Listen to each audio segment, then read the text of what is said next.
Anda kembali bersama kami dalam IDX Precision Closing. Pandemi COVID-19 telah menginfeksi Indonesia selama 1 tahun sejak 2 Maret 2020. Lantas apa saja dampak yang ditimbulkan dari hadirnya pandemi COVID-19 di Indonesia? Berikut informasinya untuk Anda. Pandemi COVID-19 telah menginfeksi Indonesia selama 1 tahun sejak 2 Maret 2020. Ketika itu Presiden Joko Widodo didampingi oleh Menteri Kesehatan Terawan Agus Putranto mengumumkan 2 kasus pertama virus COVID-19 di Indonesia. Setelah semakin luasnya penyebaran virus corona di Indonesia, Presiden Joko Widodo lewat keputusan Presiden nomor 7 tahun 2020 tentang gugus tugas percepatan penanganan coronavirus disease 2019 membentuk Satuan Tugas COVID-19 dan menjadi satu-satunya sumber rujukan informasi bagi masyarakat. Hal ini untuk mencegah kesimpangsiuran informasi.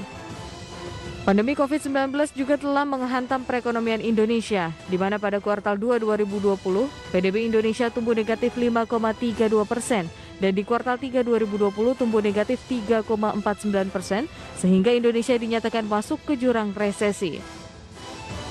Selain itu, dengan kasus di Indonesia yang terus bertambah, masyarakat harus menambah 3M menjadi 5M, yakni memakai masker, menjaga jarak dengan orang lain, mencuci tangan dengan sabun, menghindari kerumunan, dan mengurangi mobilitas. Lantas, apa saja dampak lainnya yang dirasakan oleh negara akibat pandemi virus COVID-19? Saksikan perbincangan selengkapnya dalam IDX Precision Closing Market. Ya, pemirsa, setahun sudah pandemi virus corona menjangkiti Indonesia. Selain memberikan dampak buruk terhadap kesehatan, COVID-19 juga membawa dampak buruk terhadap perekonomian negara termasuk Indonesia. Dan langsung saja kita bahas topik yang menarik kali ini bersama dengan rekan Clara Antewijaya. Siang, Clara. Siang, Fajar. Ya, Clara, ini tanpa terasa ya, kita sudah melalui 1 tahun dari kasus pertama COVID-19 yang ditemukan di Indonesia pada Maret 2020 lalu. Mungkin waktu terasa begitu cepat begitu ya, Clara, tapi tentunya ada hal-hal yang bisa kita highlight dari 1 tahun COVID-19 di Indonesia. Nah, apa kemudian yang bisa kita highlight dari jika kita flashback dari 1 tahun lalu hingga hari ini? Iya, Fajar. Terima kasih rekan Fajar dan juga halo pemirsa IDX Channel. Ya, memang ya, seperti yang kita tahu bahwa kemarin Selasa 2 Maret 2021 ini penanda bahwa virus corona COVID-19 sudah ada di Indonesia sekitar 1 tahun. Tidak terasa sekali ya rekan Fajar.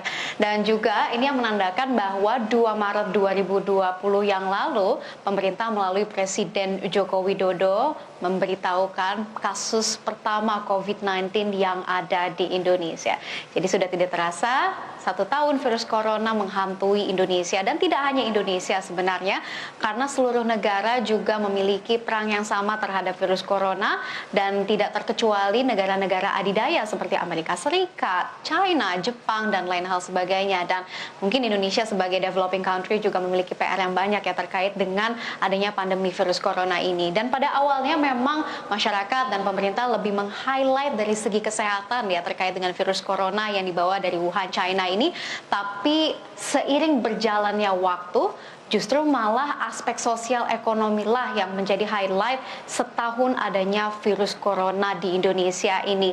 Dan mungkin ada beberapa yang dapat di-highlight dari aspek sosial dan ekonomi sejak kasus corona pertama di Indonesia ini. Dari yang pertama adalah meningkatnya pengangguran, dan yang kedua adalah kemiskinan yang melonjak. Yang ketiga adalah disparitas sosial yang bisa kita artikan dari kesenjangan ekonomi masyarakat di Indonesia. Dan mungkin yang dapat di-highlight satu lagi yang sangat ikonik, Indonesia terjerembab ke jurang resesi setelah 22 tahun semenjak financial crisis di 1998. Tapi kalau menurut Fajar sendiri secara personal ya, apa yang menurut Fajar ini sangat ikonik sejak tahun pertama kasus corona di Indonesia? Ya, Clara, tadi Clara menyebutkan beberapa hal-hal begitu ya, yang bisa di-highlight terutama dari sisi perekonomian. Tapi saya sepertinya mewakili teman-teman dan juga pemirsa ini, Clara, bahwa pandemi COVID-19 sepertinya merubah gaya hidup kita, merubah aspek kehidupan kita. Salah satunya adalah kemana-mana, meskipun mau tidak mau begitu ya, masyarakat memakai masker, kemudian juga selalu menjaga kebersihan dengan membawa sanitizer begitu ya, kemudian rajin mencuci tangan, dan hal-hal ini sebetulnya juga saya rasa cukup berbeda jika kita bandingkan dengan tahun sebelumnya, terutama 2 tahun lalu di mana memang kita hidup biasa-biasa saja, tidak melakukan hal-hal yang sepertinya terlalu peduli dengan kesehatan. Tapi ini menurut saya juga bisa di-highlight meskipun memang mungkin sudah tidak sabar begitu ya untuk bisa hidup bebas kembali, tapi memang hal-hal itu perlu dilakukan. Mungkin kalau dari saya bisa di-highlight seperti itu, Clara, dari gaya hidup dan aspek kehidupan yang cukup berbeda sejak datangnya pandemi COVID-19. Ya, betul sekali. Terima kasih Fajar atas feedback-nya, itu luar biasa karena memang tidak dari segi ekonomi saja, new normal ini harus dari segi higienitas ya, sangat terasa.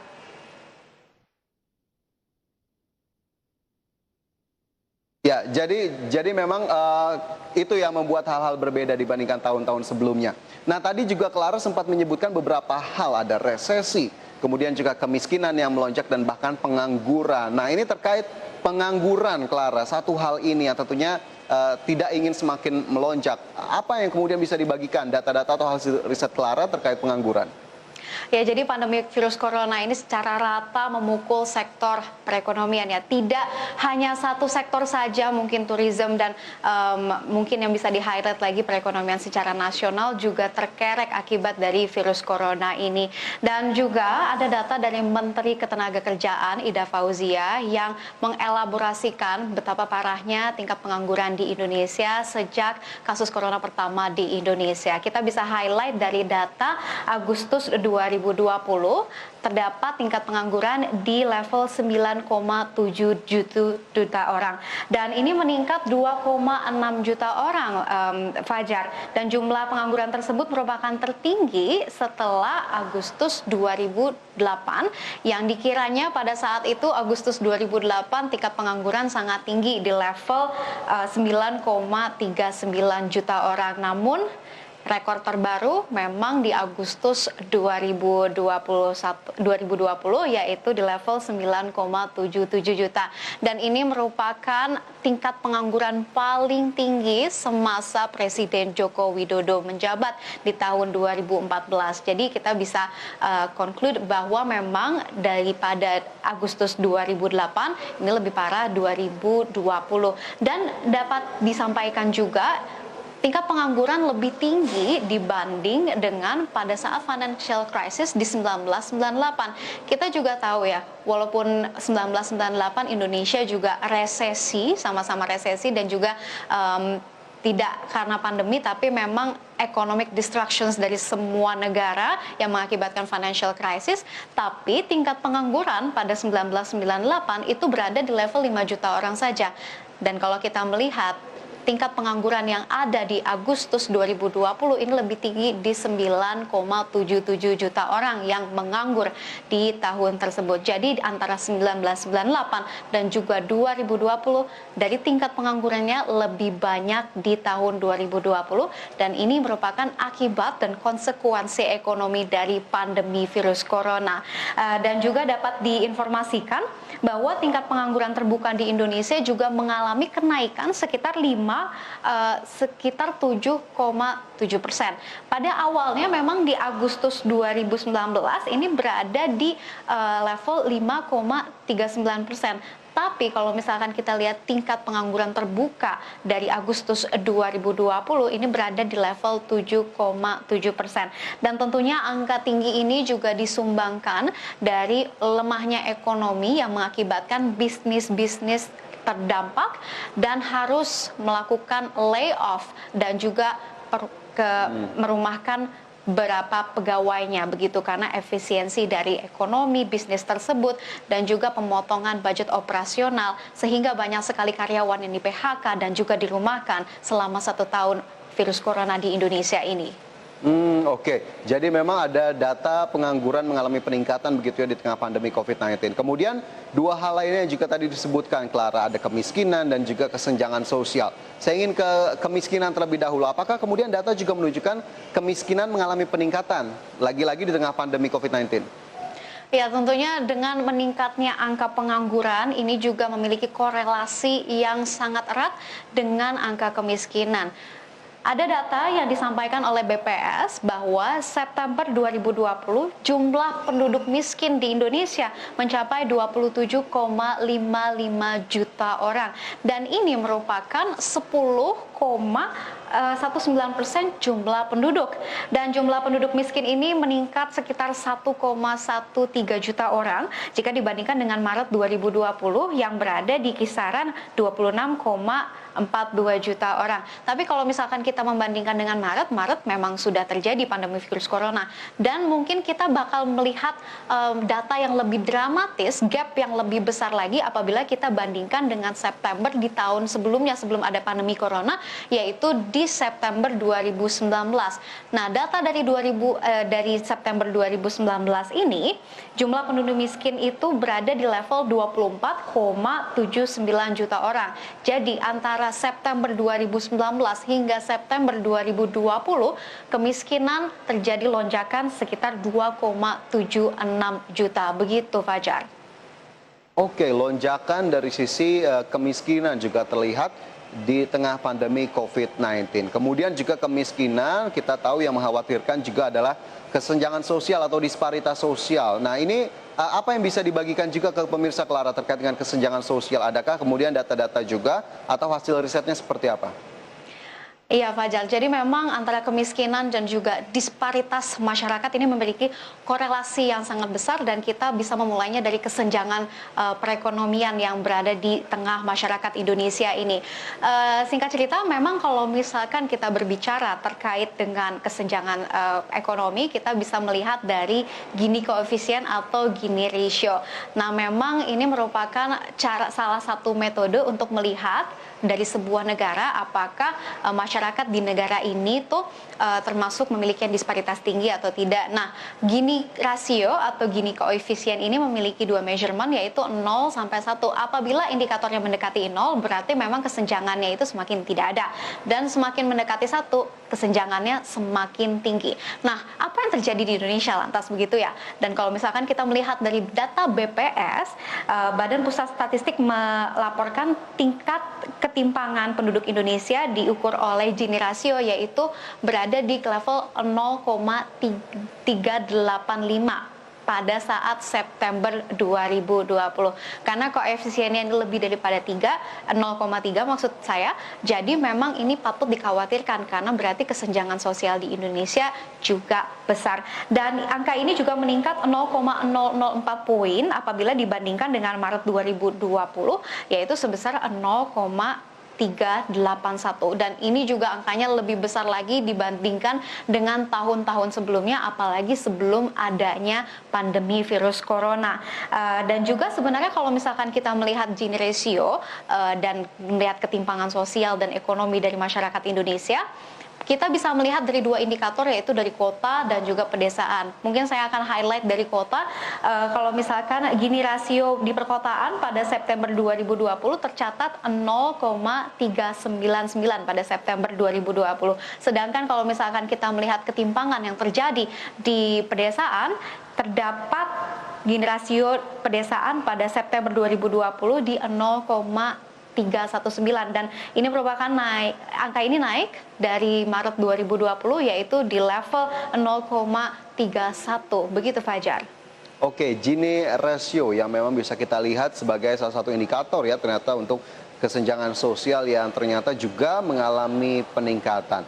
Nah, hal yang juga cukup diketahui oleh masyarakat begitu di tahun 2020 dan ini juga cukup mengkhawatirkan begitu adanya resesi di mana di berbagai negara di dunia satu persatu melaporkan pertumbuhan ekonomi yang akhirnya secara resmi masuk ke resesi, begitu pula dengan Indonesia yang sepertinya tidak bisa terlepas dari resesi ekonomi ini sendiri. Nah, dari Clara seperti apa ini terkait dengan resesi yang dialami oleh Indonesia akibat pandemi COVID-19?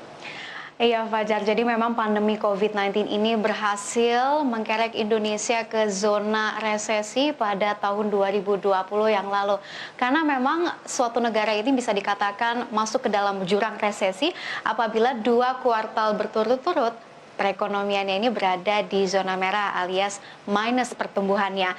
Dan kalau misalkan kita melihat track record dari economic growth yang ada di Indonesia, Di tahun 2020, tepatnya di kuartal 3, Indonesia ini mengawali resesi pertamanya, yaitu di pertumbuhan minus 3,5%, melanjutkan pelemahan dari kuartal sebelumnya, yaitu di kuartal 2 2020 yang berada di minus 5,3%.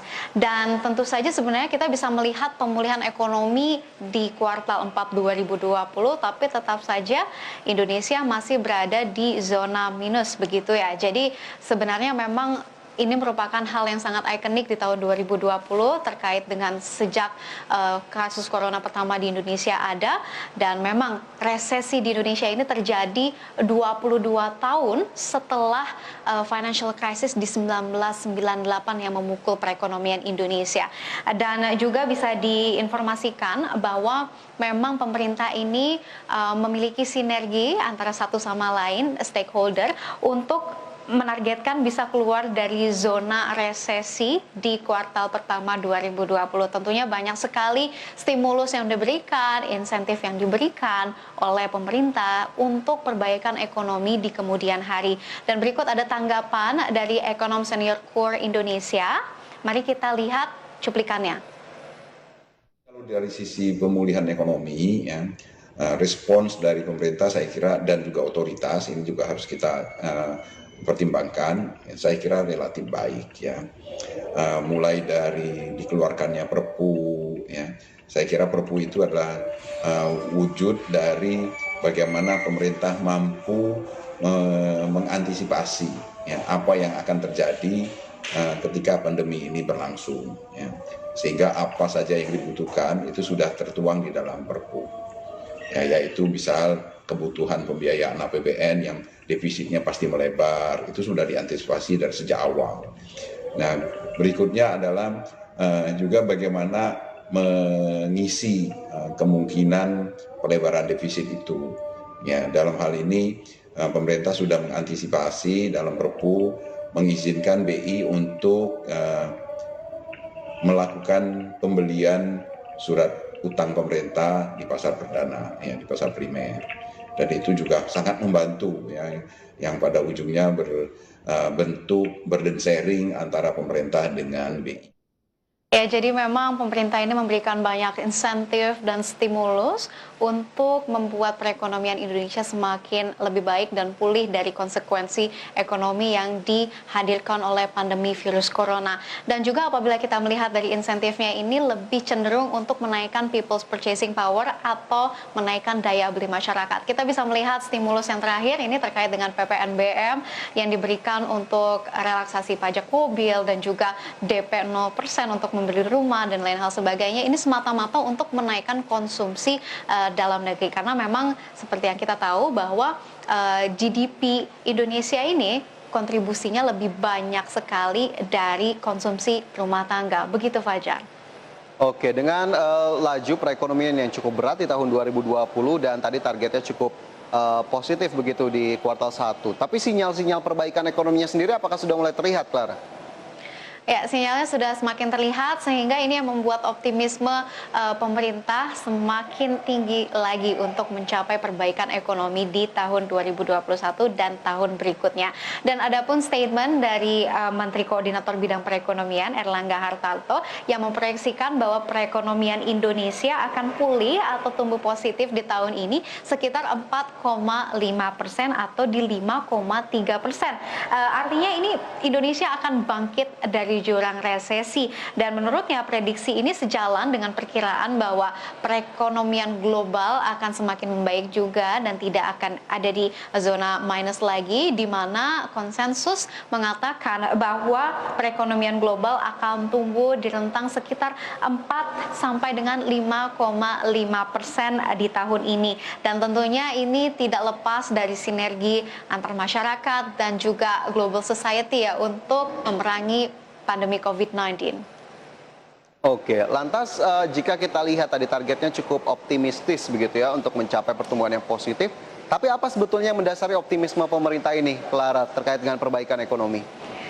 Iya, ini juga sejalan dengan perkembangan kasus COVID-19 di Indonesia yang semakin melandai juga. Adapun data yang bisa saya bawa yaitu terkait dengan angka kesembuhan kasus COVID-19 yang meningkat hingga 85,88% dan juga tren angka kematian yang turun sekitar 2,17%. Jadi memang pemerintah melihat ini merupakan angin segar dan menurutnya merupakan pintu pembuka bagi pulihnya ekonomi nasional. Dan juga apabila kesehatan masyarakat Indonesia juga semakin pulih, ini juga memiliki relasi yang sangat besar terkait dengan pemulihan ekonomi nasional di kedepannya. Apalagi kita memiliki harapan yang sangat besar di kuartal 1 2021. Jadi let's see.